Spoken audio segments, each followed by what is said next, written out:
এটা কিভাবে করবেন আমি আপনাদের বলছি। এটা যে কোনো একটা শনিবারের দিন লিখবেন তাবিজটা, এবং তাবিজটা লেখার জন্য আপনি চলে যাবেন একটা শ্মশান ঘাটে।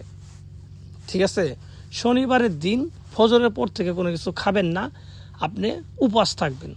থাকার পর আপনি মাগরিবের পরেও কিছু খাবেন না। মাগরিবের পরে যায় এই তাবিজটা শ্মশানে গিয়ে লিখবেন, এবং লিখবেন আপনি দক্ষিণ দিক মুখ করে বসবেন, সামনে মোমবাতি আগরবাতি ধরায় লিখবেন, এবং যার জন্য লিখবেন তার কথা মনে মনে ভাববেন। 1 সেকেন্ডের জন্য তাকে মনে মনে ভাবা বাদ দিবেন না, সে আপনার ধ্যানে মনে থাকতে হবে।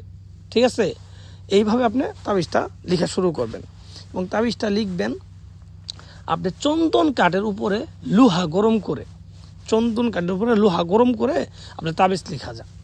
চন্দন কাঠের উপরে লোহা গরম করে এই তাবিজটা লিখবেন, এবং তাবিজটা লেখার সময় আপনি মনে মনে ভাববেন যে তাবিজটা লিখলে পরে সে আমার কাছে চলে আসবে। এটা বিশ্বাস রাখতে হবে, মানে দীর্ঘ বিশ্বাস রাখতে হবে।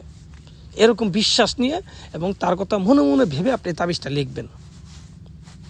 ঠিক আছে, তো তাবিজটা লেখা কমপ্লিট হলে নিচে তার নাম, তার বাবার নাম লিখিয়ে দিবেন।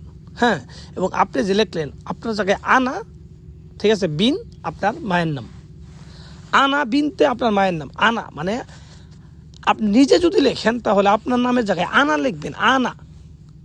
আপনি যদি আবার অন্য কাউকে লিখে দেন, ঠিক আছে, তাহলে আপনি ওর নাম লিখে দিবেন। মানে আপনি যাকে লিখে দেন ওই জায়গায় আপনার নাম লিখে দিবেন।